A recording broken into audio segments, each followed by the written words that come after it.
It's important to understand what the 5G is doing and what they say it's doing. We're told on the IEEE beamforming document that this technology cooked your eyes like eggs in World War II.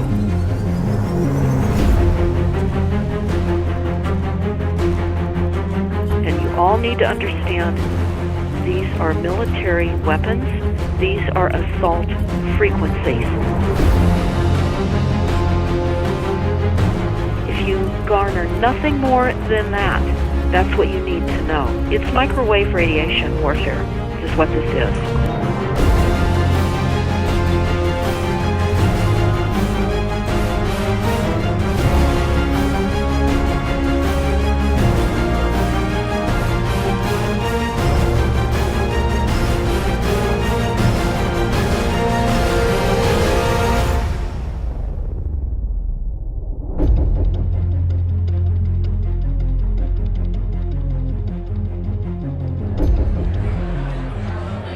Ladies and gentlemen, please join me in welcoming to the National Press Club Federal Communications Commission Chairman Tom Wheeler.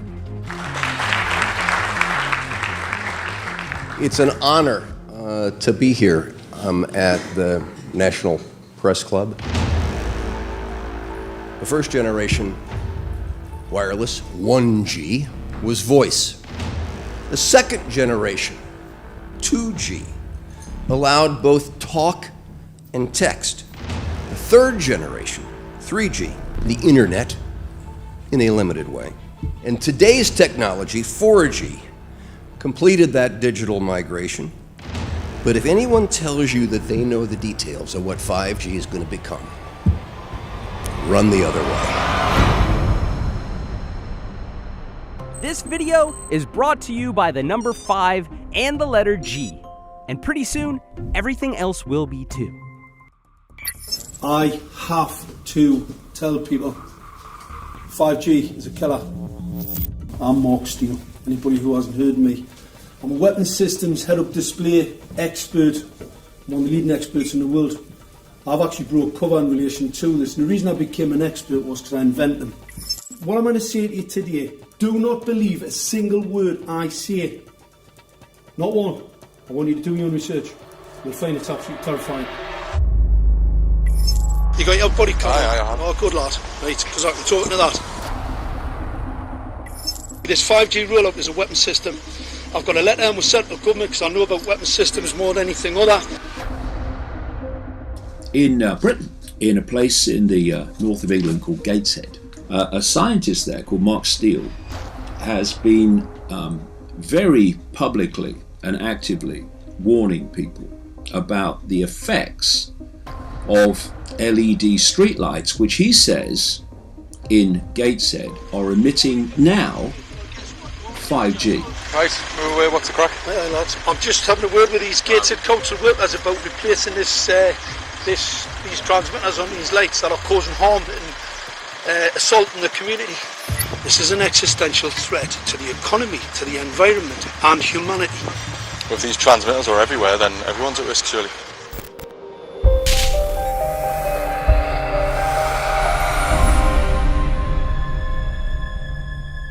There's a lot of confusion about what 5G is.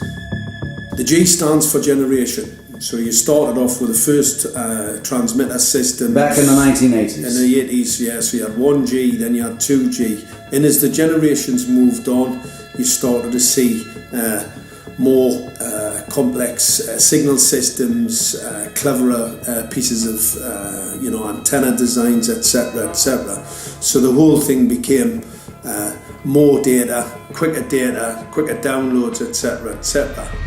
However, 5G is something completely different. Alright, let's get a breakdown. Let's tell the people what this really is. This is the 5G transmission device. Blinking heck, that's a hell of a beast, that, isn't it? These are the uninsurable transmitters. Just get a good look at that, guys, because obviously I know there's quite a few experts who want to see more detail about the transmitters and the chipsets. Just have a good look, boys. This is the control management system masquerade. There's an antenna there, you see that? What is this phased array antenna here?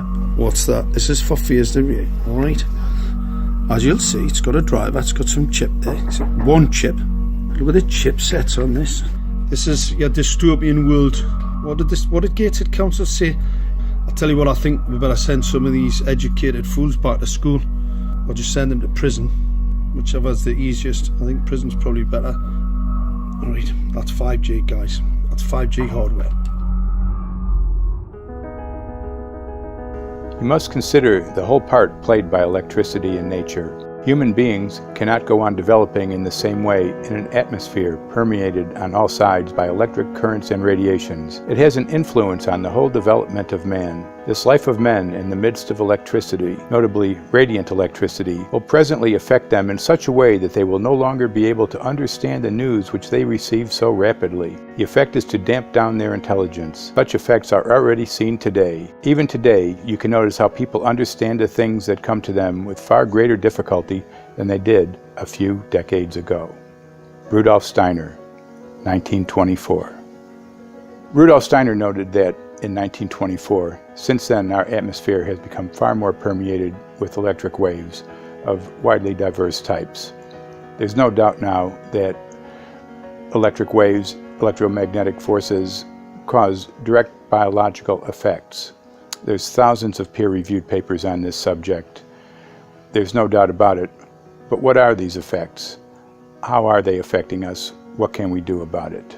We're now at a stage where we're putting in what's called 5G, which is a special type of broadcast for high-density information transfers. And it turns out that this is the same frequency bands that are used in crowd dispersal weaponry.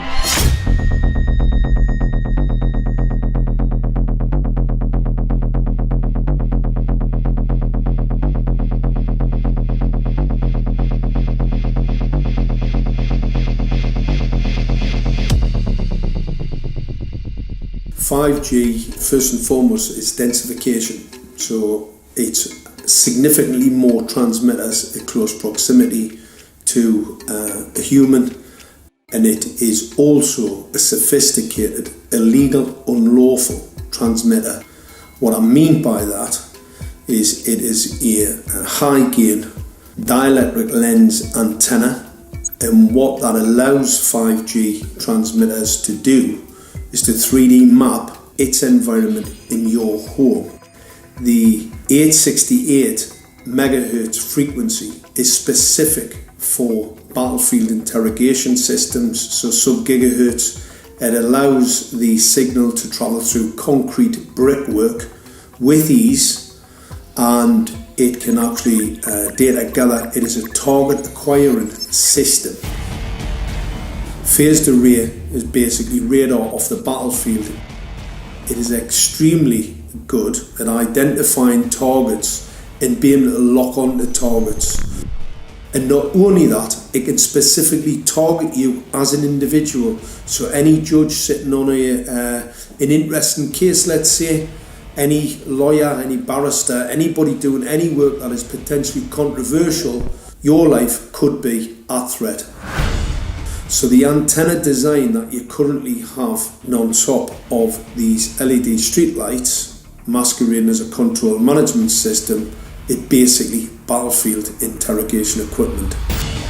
The first phased array unit was actually called Mammoth, used by the Germans during the Second World War to identify Allied aircraft. Obviously things have moved on significantly since then.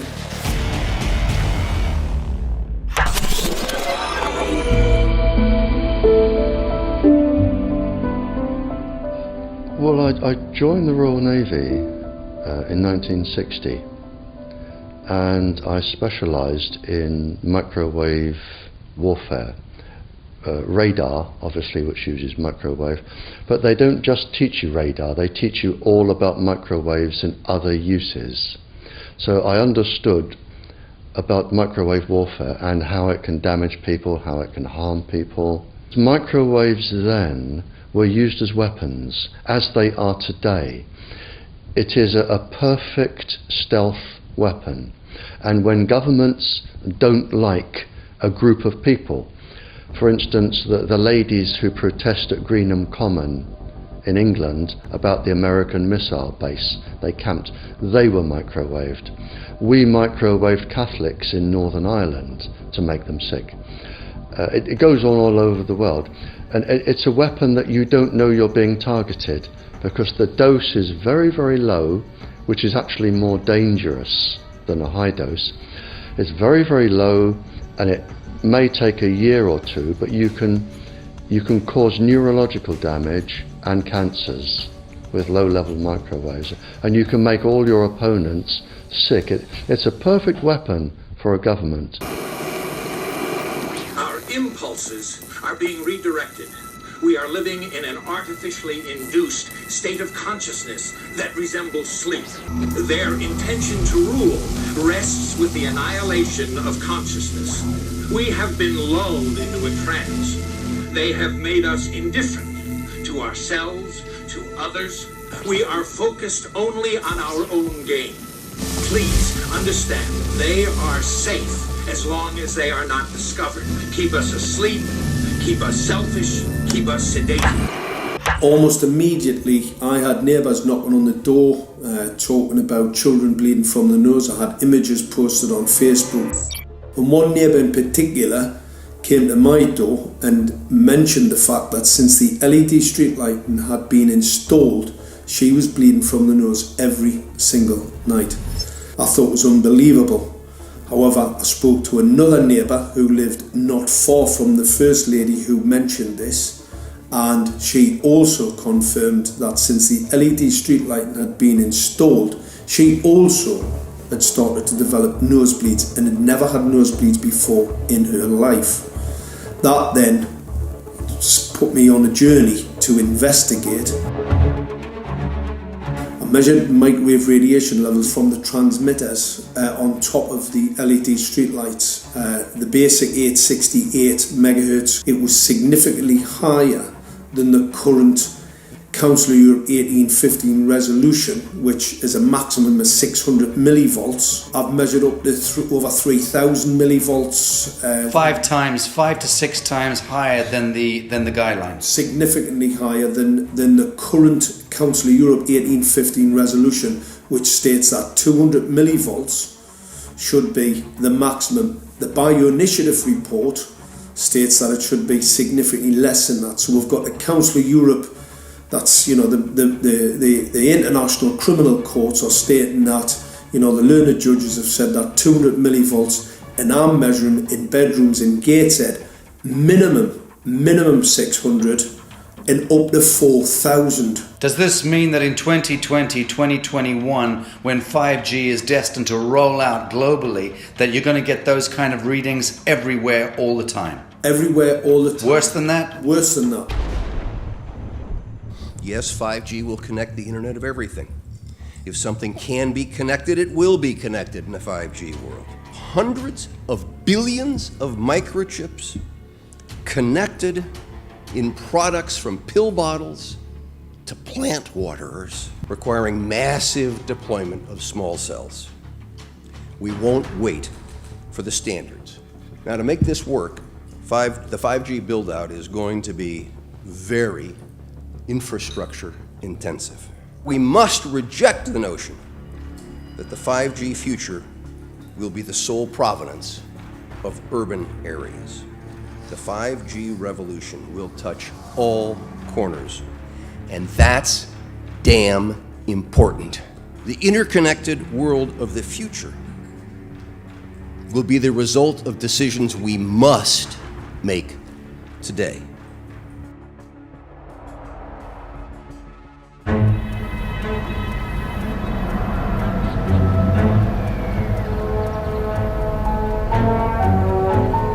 The main issue before us today is Senate Bill 637 and Senate Bill 894, the former by Senator Hugh and the latter by Senator Knopf. We're going to invite the first four witnesses in support of the legislation, and that would be John Jones with Sprint, David Lewis and Andy Emerson with AT&T, Neil Krevda with Verizon, and Frank Iacovetti Jr. with T-Mobile.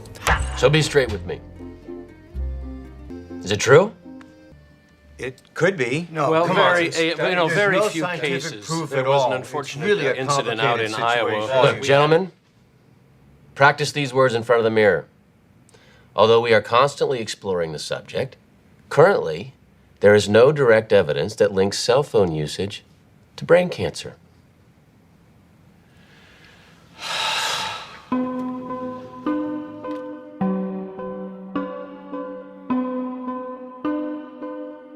I'm Sharon Goldberg. I'm an internal medicine physician. I've practiced medicine for 21 years, and my background is mostly academic, internal medicine, hospital-based, clinical research, and medical education. I'm a certified Microsoft small business specialist. I've worked on space station designing the cabling system for the airlock module, where I was responsible for EMI/EMC analysis, which is electromagnetic interference, electromagnetic compatibility. I am a professor in the Department of Epidemiology, Biostatistics, and Occupational Health, and I teach there both toxicology and health effects of electromagnetic radiation. My name is Daphne Tachover, and I'm the founder of an organization called We Are the Evidence. We are an organization that represents the many adults and unfortunately many children who have become very sick from wireless technology radiation. There seems to be a couple false Easter eggs being put out there right now. I want to make sure we dispel that right off the gate. The effects of wireless on health scientifically are very, very clear. So it's always pushed back to the definition of an acceptable level of radiation. And that's what this is, by the way. This is about radiation. Wireless radiation has biological effects, period. My name is Dr. Angie Kolbeck. I've been reviewing the studies showing the impacts of wireless radiation on our health, and there are now thousands of studies showing the following adverse health impacts to wireless radiation: cancer, oxidative damage, DNA damage, DNA failure. Things like memory, dizziness, anxiety, brain fog. Headaches, nosebleeds, cognitive problem, exhaustion. We have evidence of DNA damage, cardiomyopathy, which is the precursor of congestive heart failure. Short and long-term memory loss, decreased attention spans, lower reaction times, even involuntary contractions of muscles causing misalignments of spines and jaws. Breast cancer. We suddenly have breast cancer in women who have no DNA predisposition. Disrupted immune function and change in stress proteins, reproductive and fertility effects. There are dozens and dozens of studies that show beyond any doubt what this radiation is doing to our sperm. Now, if you take the cell phone out of your pocket, the sperm will recuperate within 3 to 4 months. What would not recuperate would be the damage to the DNA of the sperm. That is irreparable. The wife of the ex-governor of Indiana was diagnosed with glioblastoma. Same brain tumor Ted Kennedy had and John McCain had. Did you look at John McCain's scar? This is a cell phone brain tumor. LeBron James, one of our sports people, had a salivary gland tumor. That is another cell phone tumor. You didn't hear about it because immediately after that was discovered, he was paid by Samsung to become their spokesperson. We are seeing increases in brain tumors.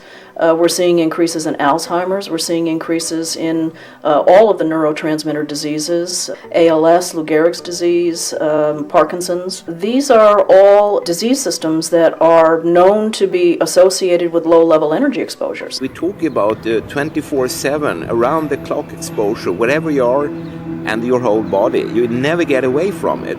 And it seems from our studies that maybe your immune system can cope with for a time, but it will deteriorate. Then the irradiation will definitely damage cells at a deeper level, and the question is what will then happen? These are out of peer-reviewed papers, so these are not just hypochondriacs thinking that they're doing it. We're having real problems with this. This is no longer a subject for debate when you look at PubMed and the peer-reviewed literature. These effects are seen in all life forms: plants, animals, insects, microbes. So 5G is not a conversation about whether or not these biological effects exist. They clearly do. There is scientifically evidence that is so strong that you can be certain that the standards used by the FCC to manage health effects are wrong. We need to start measuring how much radiation are people being exposed to. before we roll out 5G, there are 4 kinds of electromagnetic fields that we know are harmful to human health. So radio frequency radiation, magnetic fields, dirty electricity, and electric fields, okay?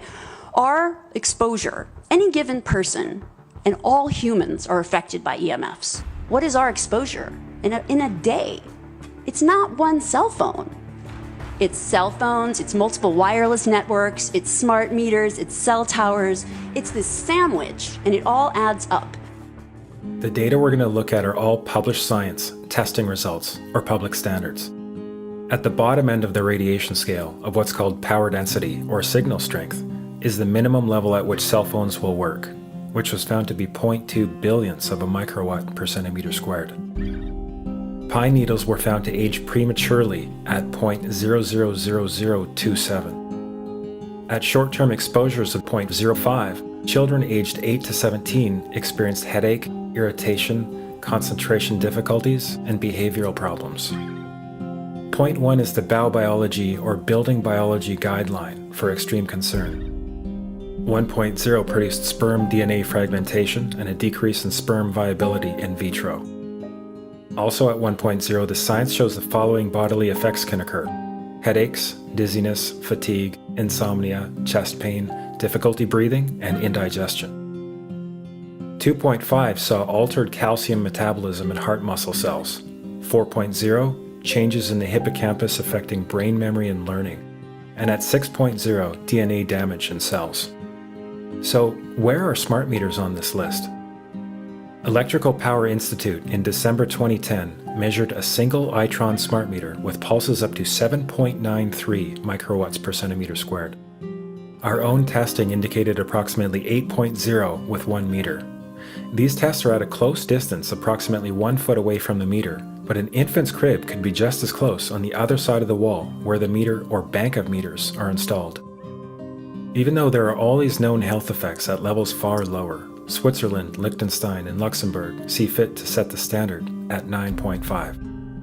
And China, Poland, and Russia, 10.0. This is the same level at which behavior has been altered, producing reflexes of avoidance following 30-minute exposures. A room of 12 smart meters, very common and even a conservative number in an apartment building, tested at 19.8 microwatts per centimeter squared. This is hundreds of times higher than levels which clearly indicate harmful effects. So, how can utilities and governments get away with forcing these devices on everyone? This is how. In Canada and the US and several other civilized countries, the safety limit is set at 600 to 1,000 microwatts per centimeter squared. This so-called safety limit is literally tens of thousands of times higher than levels which are known to damage health, according to peer-reviewed published science.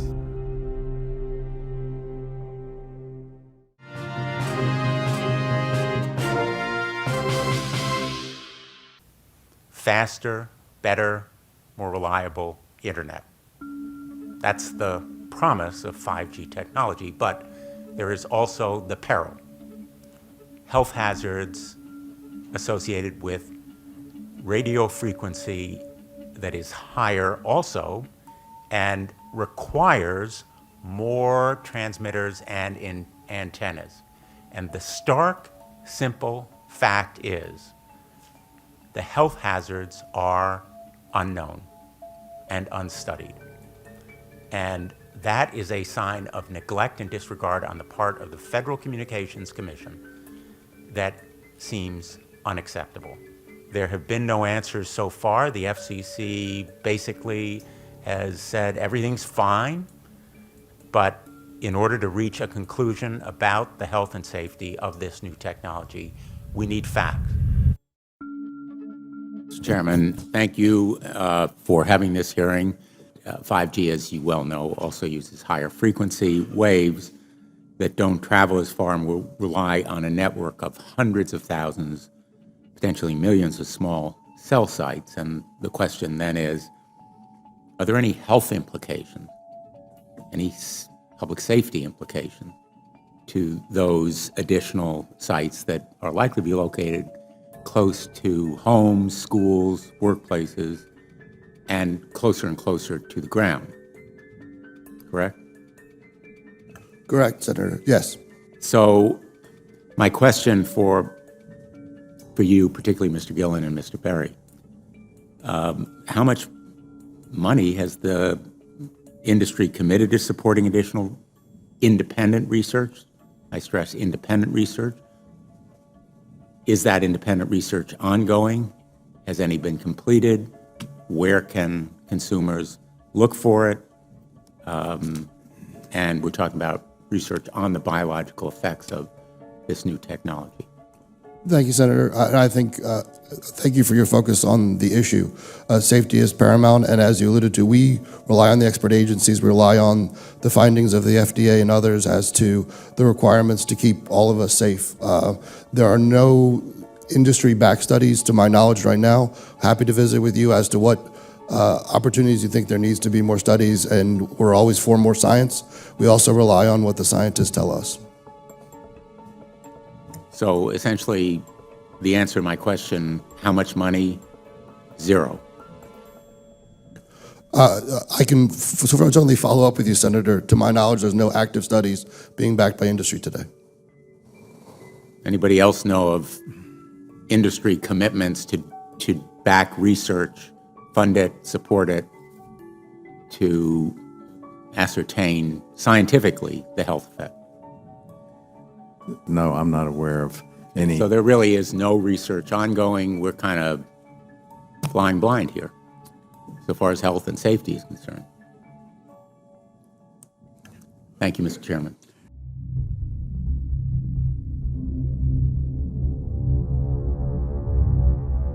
You're a trained medical professional. Yes. We don't have one on the panel. What are we to make of the American Cancer Society, for example, telling us there's no evidence of harmful product? Many of these organizations have conflicts of interest. Very briefly, if you can, what do you mean by conflict of interest? One of the first things that you teach residents is that you always have to look at the funding.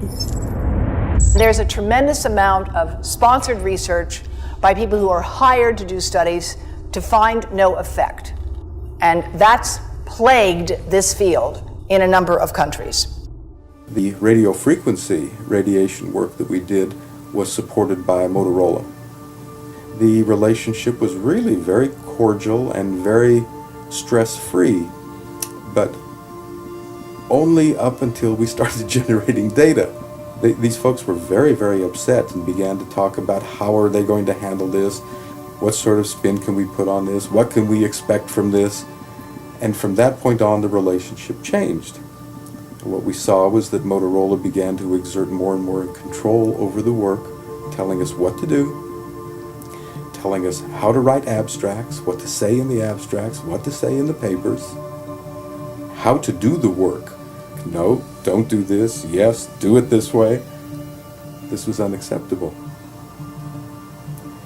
I had completed our study of DNA damage, and I submitted the final report to Motorola. They simply weren't willing to accept my interpretation of my study, my evaluation of my study, my knowledge of science at that point, and tried to urge me not to publish the study.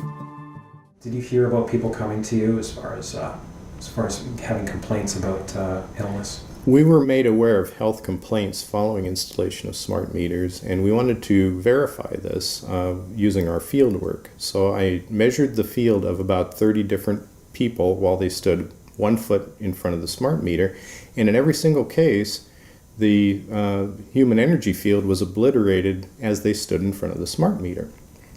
So in our first slides, what we see is normal cells, and the structure of the cells is intact and sound. This is what we would expect from a normal sample. So after 2 minutes of exposure in front of the smart meter at about 1 foot away, we see a totally different story. Sample 1, you can see a lot of degradation in the cells. The cell walls have been broken, and you see changes in the cells which are called mycoplasma. It shows a mutation to the cell. In the second sample, we see a different type of degradation to the cell membranes. You can see a corrugation here. This is called bottle cap formation, and it's known that this occurs due to oxidation or exposure to free radicals. So this third subject, when we did her sample, she had to be pulled away from the meter after 45 seconds because she complained about an increasingly severe headache. And here you see a phenomenon called rouleau, where the red blood cells are stacking up, which makes it very difficult for the blood to deliver oxygen to the tissues as they would be their normal function. Every single one of these is a degradation. Every single one of these shows a trauma to the blood cells, and that came from something, and the only variable was the smart meter. The good news in all this is the patient and the blood can return to normal once they have been removed from the influences of these stressors.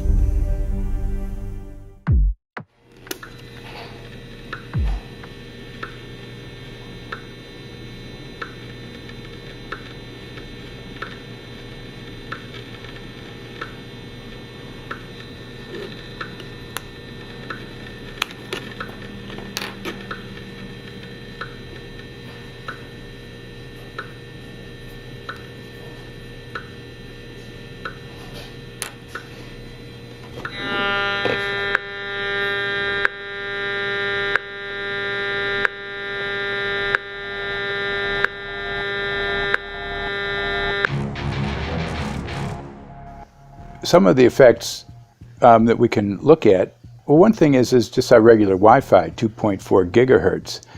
That's in the same range as microwave ovens, which are also called radar ranges, because that is radar.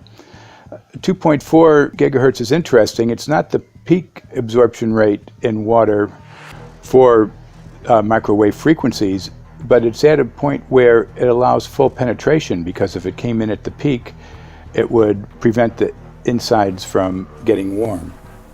So that's with basic Wi-Fi. Now when we look at 5G, 60 gigahertz, this is what they call active dispersal sort of weaponry, just to keep people back. It burns the skin. It doesn't penetrate, but 60 gigahertz is the frequency of oxygen molecule absorption.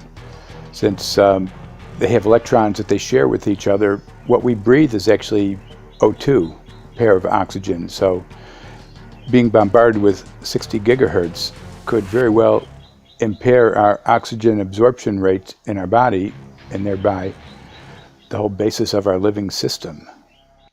Martin Pall says, putting tens of millions of 5G antennas without a single biological test of safety has to be about the stupidest idea anyone has had in the history of the world. So assessing all this, we have experts in various fields: military EMF weaponry, biological effects on humans, firefighters that are getting cognitive impairment by being there in them, countries that are banning these sort of technologies around schools because of the impairment to cognitive. Let's weigh that up in light of what Rudolf Steiner said in 1924 about just mere radio causing the impairment of cognitive functions on people, that they can receive news from around the world, but they can't understand it as well because of the effect of the electricity. We have to say, something smells sinister here. With the 5th generation, it's actually a whole new ballgame. It's not using the same technology. They're switching to military-grade millimeter wave technology. And when you look at this technology, I mean, if you go and look at DARPA reports, come and look at some of the patents that the United States military has put out on what they can do with psychological weapons, all sorts of things, crowd control, active denial, anything you can think of, this is what they can do with 5G. So any type of military application you can think of which has an electromagnetic base, they can do with 5G. And they're putting this out blanket across the population. Ladies and gentlemen, the President of the United States. Good evening, my fellow Americans. In the councils of government, we must guard against the acquisition of unwarranted influence, whether sought or unsought, by the military-industrial complex. The potential for the disastrous rise of misplaced power exists and will persist. We must never let the weight of this combination endanger our liberties or democratic processes.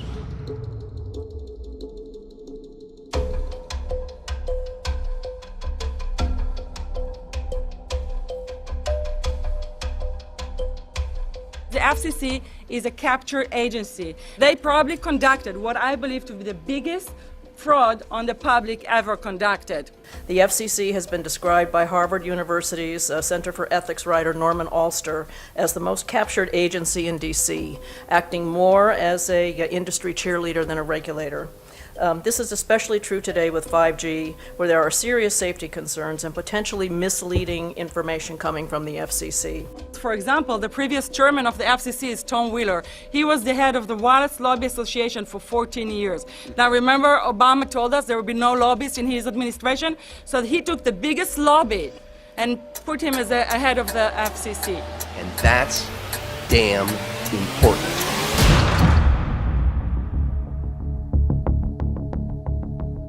In 1993, the FCC started a rulemaking to adopt the IEEE regulations on this issue.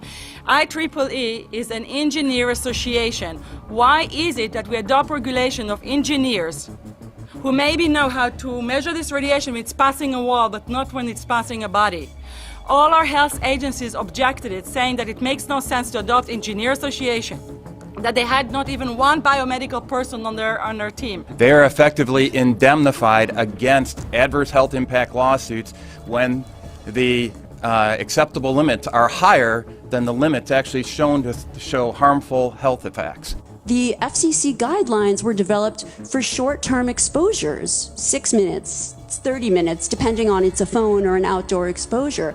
And they have absolutely no connection to the biological effects that have been very clearly summarized in the Bio Initiative.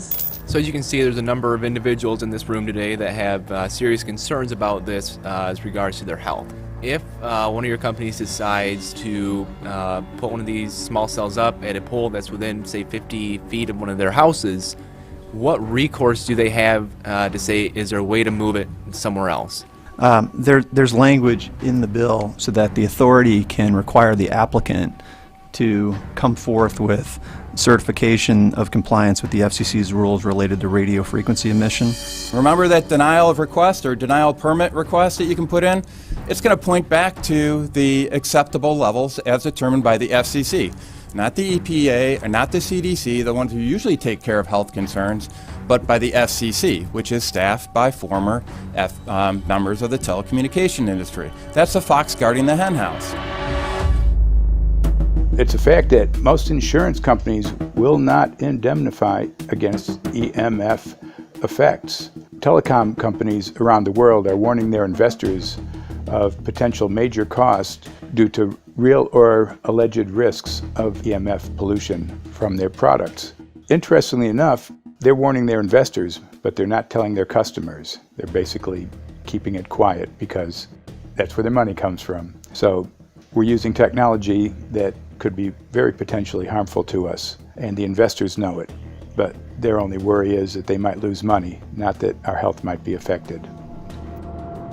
First of all, I think what you should really think about is why is it that they're not insured? It's not that they chose to be self-insured.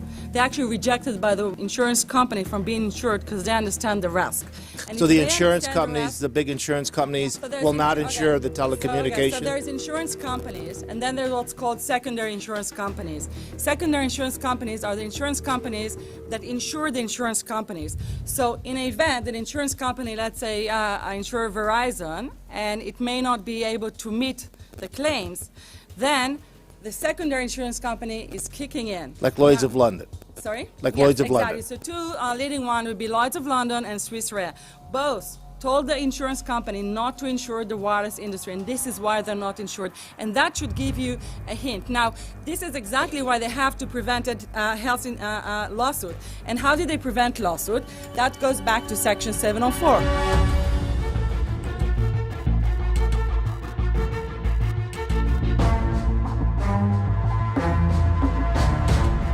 Section 704 was passed in 1996. This is how our rights in regards to health were taken away by the wireless industry. What this legislation did, it gave the power to regulate the health effects of wireless technology to the FCC. FCC is a spectrum auctioning agency. It's not a health agency. They don't even have one biomedical person on their team. And then the other thing that Section 704 did, it actually took the power from the states to regulate location of cell towers based on health. And what does it mean? It means that if they want to put a cell tower in front of your home, you cannot go to your city council and say, hey, stop, I don't want it. I just heard in a lecture that there are 10,000 studies proving that it's harmful. I don't want it. My child is sick. They would tell you, stop. You're not allowed to mention this in the city council because Section 704 says that if you will, and if the application will be rejected, the city will be sued, can be sued by the wireless industry.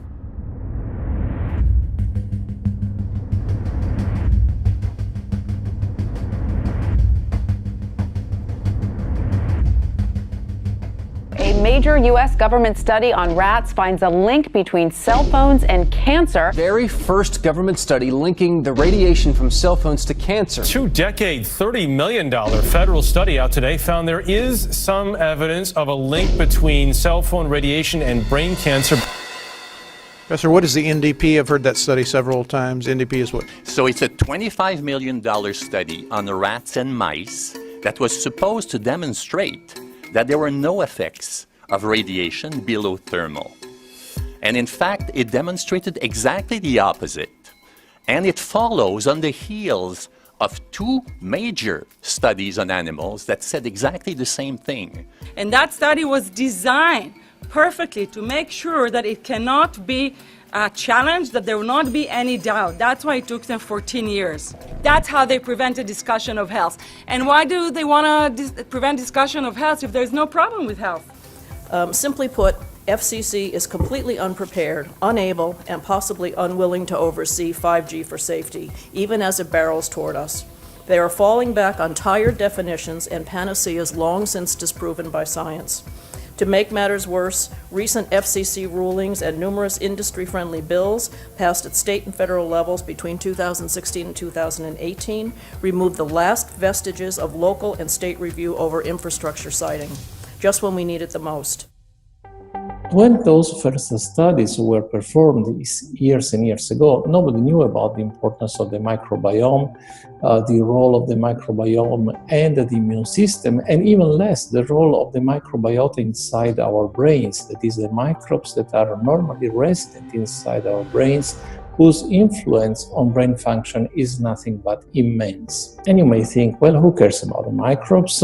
The less microbes we have, the better it is. Well, we know by now that this is not absolutely the case, because microbes are truly essential for the development and function of all our organs and systems. Our immune system is based on the microbes we have in our gut. And our brain also has microbes that influence its function. In tests, it's been found things like mold. If you grow mold inside a Faraday cage, it'll grow one way, and then even if the electromagnetic fields are around, take the Faraday cage away and some sort of 600 biotoxins are developed within the mold because of the effects of the EMFs upon it. Electromagnetic fields, even of weak quality, have an effect upon our microbiome, which is really essential to our whole being. This is going to eviscerate microbial DNA inside human beings, which is our effective operating system, number one. So it may not impact human DNA in laboratory experiments right now, and they're saying it doesn't impact human DNA. But given that human DNA is less than 1% of the cellular DNA in the human body, the rest of the cellular DNA is microbial, and we know that this will eviscerate microbial DNA. So we're talking about a takedown of the operating system of human beings. Exactly. I couldn't have put it better myself.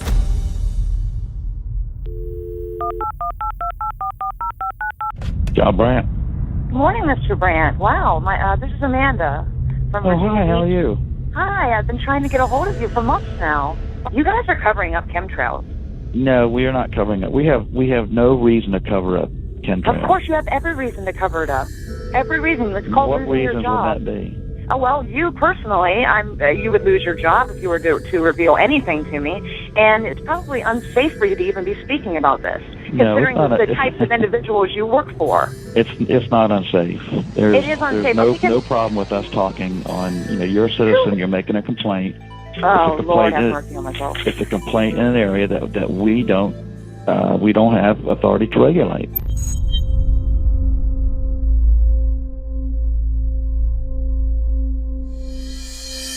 So the connection between chemtrails and 5G. It's all interconnected. The metallized particulates that would allow the 5G phased array, so basically the radar that would allow it to be able to identify you, so it can watch you, it can identify you in your own home 24 hours a day, 7 days a week. For the last X amount of years, we've been through chemtrailing, and that is now the cat is out of the box. We've had these nanoparticulates raining down on humanity for years now, impregnating our bodies, by best accounts staying inside our bodies. Those nanoparticulates, what you're saying, are building up a kind of a phosphorescence glow capability so that we can be flagged up in our homes, behind concrete and steel, inside bunkers, in the basement, doesn't matter where you are. The 5G will be able to now triangulate, map and read you, because you as a living being are impregnated with these nanoparticulates, which are acting as a kind of transmission and reception technology. It's exactly, absolutely exactly. You have to consider that DNA also works as a fractal antenna, which is able to send and receive and also to process signals under the form of radio frequencies. Well, then there is no doubt that artificial radio frequencies, such as those of cell towers, and in particular these new types of towers that have a much higher density of signals, they may somehow interfere with the ability of DNA to retain and transmit biological signals. So this is one level of danger that very few biologists are aware of. How much effort was put forward to address this, what most of these people are, or many of these people are here for, which are the health concerns? Was there any dialogue back and forth? Was there any working, was there many studies evaluated to look at regarding this area? Maybe not every person that has concerns on the legislation was brought to the table. Okay, so from your perspective, you feel that there was a legitimate amount of time to evaluate the data that the opposition would have on this? Absolutely, and I wouldn't put forth something that I didn't believe in. And I'll tell you, as I mentioned earlier, and it's been commented several times amongst the panel here, this is truly an economic development issue. Our 3-year-old, again at home, is outraged when we pull out the driveway and he's not able to access Wi-Fi.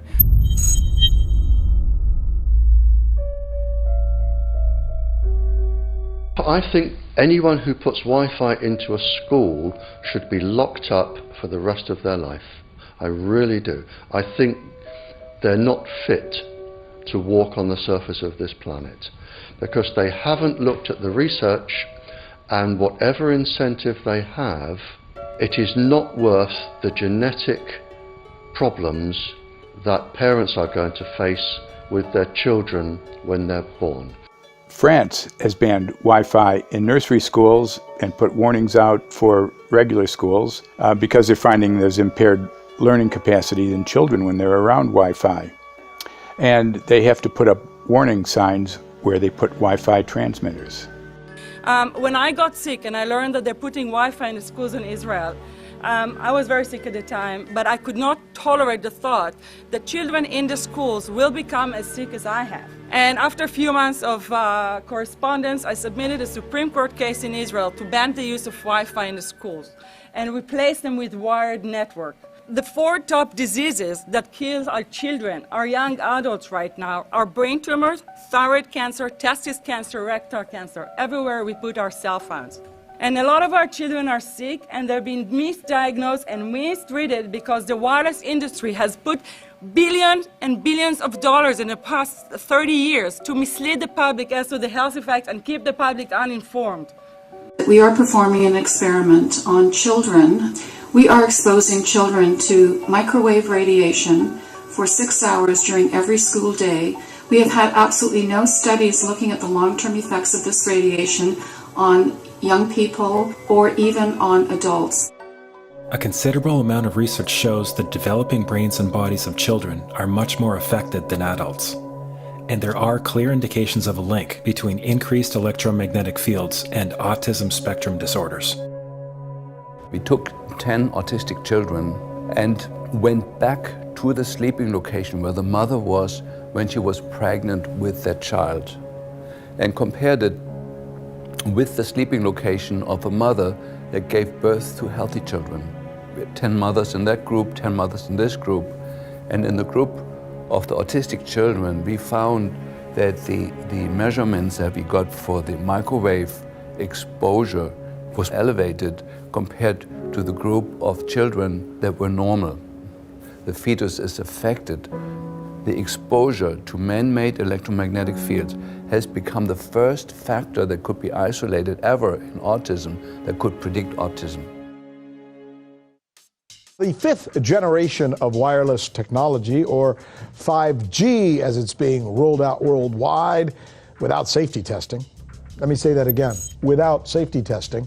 And how we've got scientists and doctors and environmental organizers saying, stop this.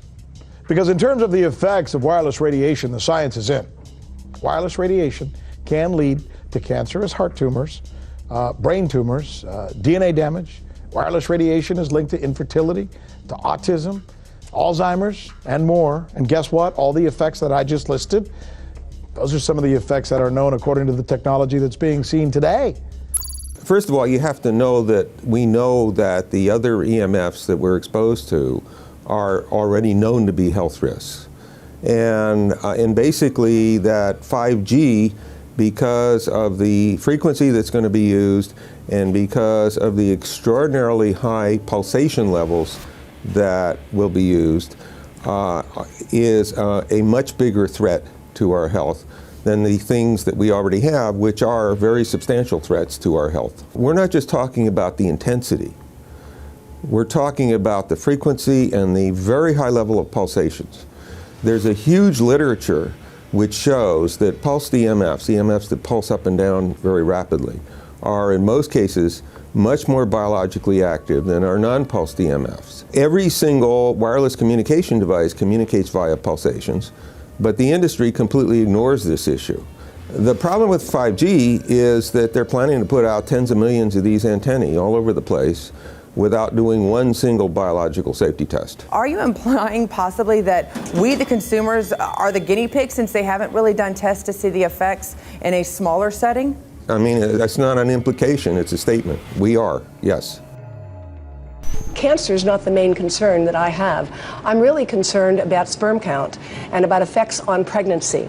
How many of you know that 1 in 6 American couples is unable to have a child when they want to?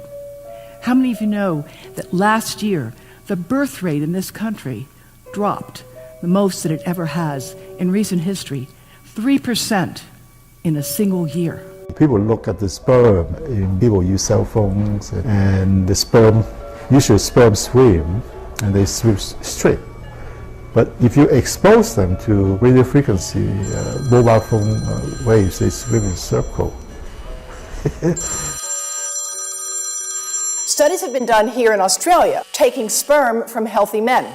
And one test tube gets exposed to cell phone radiation, and one test tube is not exposed to mobile phone radiation. And then the results are evaluated. And this is a measure of vitality. We measure how well the sperm swim. This is a measure of motility. This is a measure of mitochondrial DNA damage. They have 3 times as much damage on their DNA if they have been exposed to mobile phone radiation. The data on that are rock solid. Cell phones can damage sperm quantity and quality. Your embryo, your uterus in the fetus, where your child is developing for the first 100 days, in the ovaries, the eggs do not have that protection. So they are at maximum risk from radiation. And for the first month or so, you wouldn't even know you were pregnant. You wouldn't even be taking precautions. That is the main danger area. So you give birth to a daughter, but her ovaries are now contaminated. She may be normal, she may be genetically damaged, but her ovaries are at the most risk. So when your daughter grows up and she becomes pregnant and has a baby, this is where one of these eggs will be fertilized and come out. So the real damage here is your grandchildren. That is where it is going to show most. Do you think that there is a chance that within the third generation of females, they may be irreversibly sterile? Not in the third generation, but in the fifth generation, and that would for humans be something in the order of 150 years ahead of us.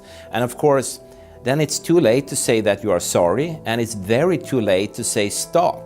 There is a wealth of papers. I mean, we're talking about thousands of published papers in the scientific literature, few of which, or sometimes none of which, have entered the official documentations from authorities and likewise. So I think it's really time to have an independent compilation of data.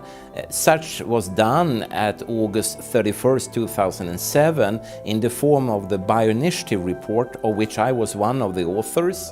And then we put together approximately 2,000 scientific references on a little bit more than 600 pages, clearly saying that if you, for instance, if you are a rat or a mouse or a cell or a molecule, you should definitely not allow yourself to be exposed to this. And in the meantime, we have this full-scale experiment using our own kids. One interesting case, John Patterson. He was a telecommunications engineer in Sydney, Australia. Very brilliant man. For 20 years, John tested Telstra digital systems. Over the time, he realised the dangers of electromagnetic radiation. It disrupts the bioelectric system of your body, which is really your brain, your nervous system, how your muscles talk. And he tried warning of these effects through different agencies, through his company. Got all the test gear out and measured it and drew up a report, and I was immediately removed from service. Finally, in 2007, he took matters into his own hand. He commandeered a used British Army tank and went and destroyed 6 cell phone towers in Sydney, Australia, because he wanted to stop this. He was trying to make a point. The message was that how dangerous it was. You know, these people were elected by us to manage our infrastructure in a responsible manner. That is the sole purpose of government if it's going to exist at all. And if it doesn't do that, then it has no right. It is invalid. So we need to pull this infrastructure down. We really do. But in order to do that, I mean, we can't just be some violent domestic terrorist. You've got to bring this awareness to the people that these towers are doing them damage. You don't need bandwidth that fast. And they're not doing it so you can download movies quickly. They're doing it so they can track every single thing you do and bring in this social crediting system to control even everything you think. There's a story about a lady called Claire Edwards. She was a United Nations staff member, and she was warning of the potentially catastrophic dangers of 5G technology. I took the issue to the UN Secretary General, Antonio Guterres. He is a physicist and electrical engineer, and lectured on telecommunication signals early in his career, yet asserted to me that he knew nothing about the dangers of 5G. Current public exposure levels are at least 1 quintillion, that's 18 zeros, 1 quintillion times above natural background radiation, according to Professor Olle Johansson of the Karolinska Institute in Sweden.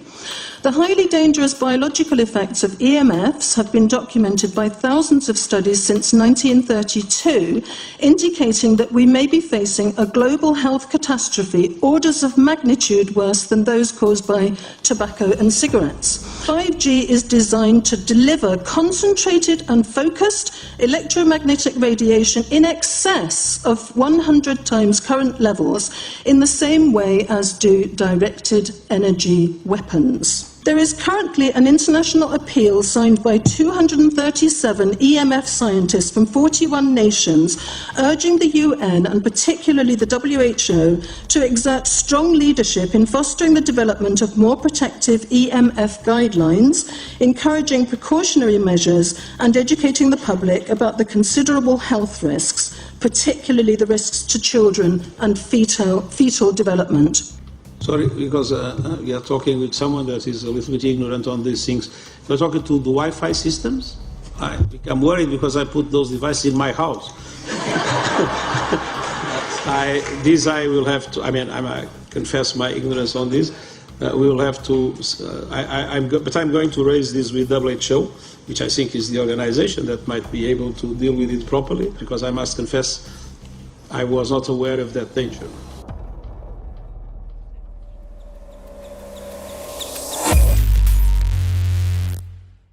In 1996, when the Telecommunications Act was passed, in it was a provision essentially that kept local officials from addressing health issue concerns when approving or not approving a cell tower. So that's correct. But then something new is happening. We've talked a lot about it on the Solari report, thanks to Jason Bowden-Smith and his website EMF Warriors. But this is new. This is very, very new. So you're basically, sending out an appeal on something that in one sense hasn't happened yet. This is not just an incremental change. This is a big step up. It's a sea change. An onslaught's not an improper word. It's a bombardment. So instead of a cell tower 1 mile or 2 miles from you and you still have cell phone service, we're going to have antennas every block, and some poor soul is going to have one mounted to a utility pole maybe less than 20 meters from their home. So this kind of, invasive bombardment with this many antennas, just in 1 square mile, if you do the math, 1 per block and 16 blocks per mile, that's about 250 antennas per square mile. The millimeter wave is untested. Former FCC Chairman Tom Wheeler openly said that they don't plan to test. We won't wait for the standards. And then our appeal also addresses the fact that there's a plan to roll out 5G through satellites in low Earth orbit. So 20,000 satellites, which will cover every square foot of the planet with a 5G signal. 6, 5, 4, 3, 2, 1. Night after night, politicians and other leaders were telling Americans that Sputnik revealed that we were at great risk. Not just our pride, but our security is at stake. If Russia wins dominance of this completely new area, well, I think the consequences are fairly plain. Probable Soviet world domination. We choose to go to the moon in this decade and do the other things, not because they are easy, but because they are hard. Because that challenge is one that we're willing to accept, one we are unwilling to postpone, and one we intend to win. Welcome, everybody, to the White House. This is White House 5G Summit. My name is Justin Clark. I'm the Director of Public Liaison, and we are thrilled to have you here today. Really happy to be joined by a lot of leaders in industry, members of Congress and the Senate, White House leaders on this, and people from the FCC. Before we start, one, we are government, so don't assume we know anything, okay? I do agree, I don't know anything. I have become accustomed to giving speeches in my new position on subjects about which I frankly know very little, and we need more cell towers and connections in Connecticut, my home state. It's ridiculous.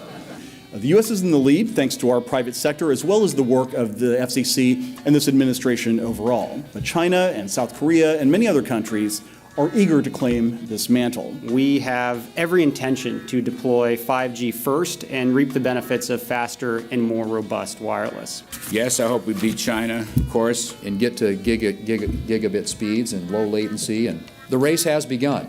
Let there be no mistake. The race to 5G is a sprint. Winning the global race to 5G, it's a national priority. We must bear in mind the national security implications of winning the race on 5G. Today we're talking about the importance of being first in 5G, continued commitment to putting America first in the race to 5G. We're calling it America First, 5G First. Well, our strategy is called the 5G FAST Plan, a plan to facilitate America's superiority in 5G technology. Connected devices for health applications, which I love, has the capacity to make people healthier, as I understand it, a lot of medical applications. Industry is not asking the government for money to build 5G networks. They're asking us to cut the red tape that surrounds infrastructure deployment. We cannot let today's red tape strangle the 5G future. The red tape slows and sometimes stops the building of densified network facilities necessary for 5G. As we continue our efforts to keep government out of the way so that America can continue its leadership for America to win the race to 5G. One path is the government regulatory path. The other path is the private enterprise free market. Gales of creative destruction, Schumpeter path. You ever heard that? Gales of creative destruction? It just means let it rip. The new replaces the old. With 5G, we're on the cusp of another era of American innovation. It means an even more connected world for everyone around us, unlocking the potential of the Internet of Things to become safer, healthier, and more sustainable for our future. You know, sometimes, look, we all believe in the 10th Amendment, but sometimes you have to override it.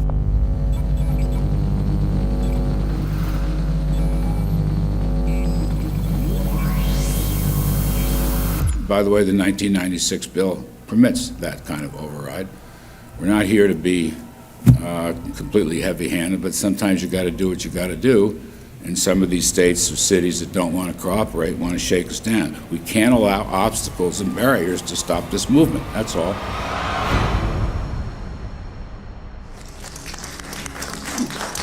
And this happened in Canada. I mean, there were some activists I was working with up there that said, well, you know, we won a victory. We got the Public Utilities Commission to allow us opt out. And I said, boy, that's divide and conquer. They just got rid of the people that were raising hell. So, you know, that's not the answer. We need to opt out everybody. An opt-out is an agreement to pay to not be harmed. An opt-out is volunteering into extortion. An opt-out says that if I don't pay you, you have the right to harm me. So that doesn't work. This is a mandate. This is being pushed down your throat by a company that is not responsive, by a government that is not responsible, and it's being done in a collusion that's designed to undermine the individual rights of individual people in communities across the country and around the world. The Minister for the Environment has a duty. His duty is primarily to ensure that there is cleaner, better, healthier environment for people in this country. It's a simple duty. He also has a responsibility in regard to science and innovation to make sure that that happens. What seems to be happening here, in fact one could say undoubtedly happening here, is he's using science and innovation to ensure that our right to life is threatened. There have been no public debates. There is no public discourse.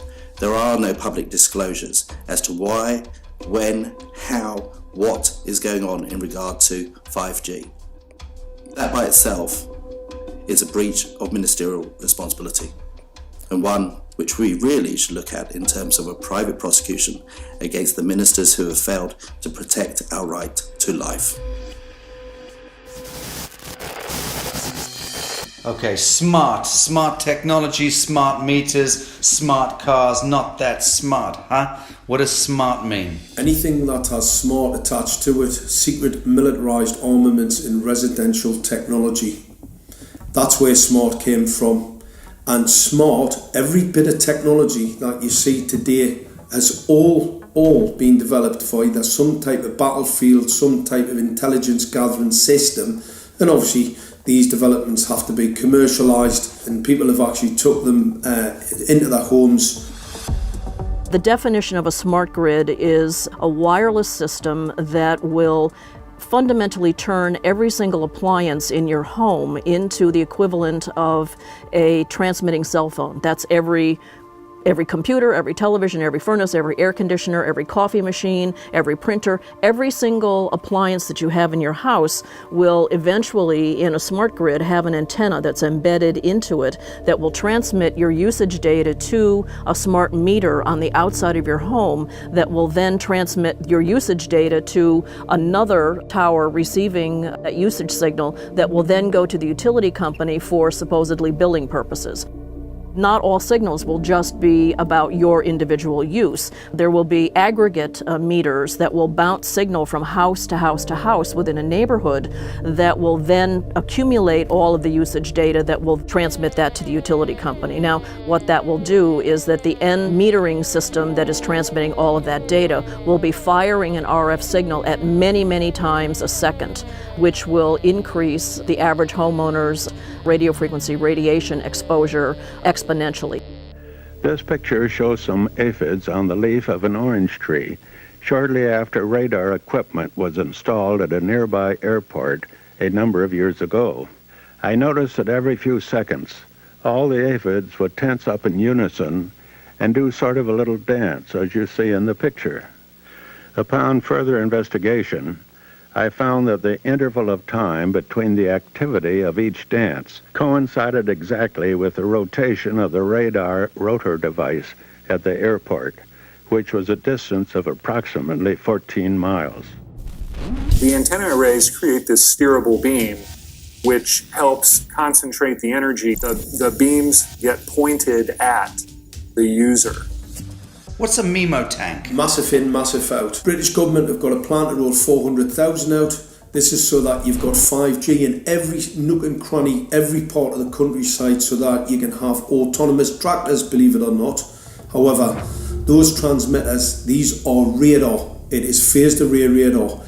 Though that radar signal sweeping the countryside will kill every pollinator, every biological structure, it will sterilise livestock, it will kill the ground, consequently land won't have a value, obviously farmers will die, the community will be under attack. The community will be under attack. If we can't produce food, if we kill all the pollinators, we're in serious trouble. The takeaway is that 5G, the $1 trillion rollout of 5G by our friendly local government, is definitely a weapon system masquerading as a modern efficiency technology. It most certainly is, and what I put it down to, it's economic terrorism.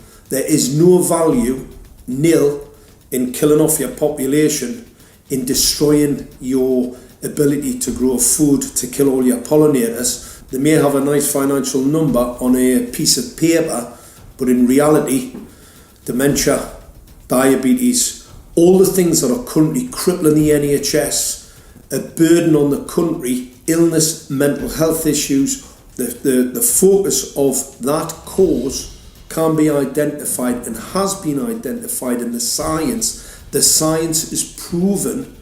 The epidemiological data that we're seeing on the street is now substantiating that science. The DNA inside you, the mitochondrial DNA, you can trace unchanged to your mother, her mother, her mother, right the way back to the beginning of the human race in Africa, the Stone Age. It is unchanged, the mitochondria, and that is being unchanged in your children, which means if you damage it, your child could be genetically damaged, then her child, and her child, and her child, forever. You are condemning the future generations of every single child. There is, however, a light at the end of the tunnel, or there is some ray of hope. Thanks to the principles of biological quantum entanglement that we have learned how to exploit in the field of biology and medicine, now we can transfer the information from the microbial DNA to the human DNA. And in so doing, we can train, so to speak, the microbes to withstand whatever extreme condition they are exposed to, including this new technology. And then we can train them to transfer this resilience of theirs to our DNA. So let's say that there are good reasons to be worried about the introduction of these new technologies, but fortunately, since the knowledge in the field of quantum biology, in the field of microbiome medicine is advancing as fast as potentially harmful technology, then we can exploit this knowledge to protect ourselves from any real potential or perceived danger from these new technologies.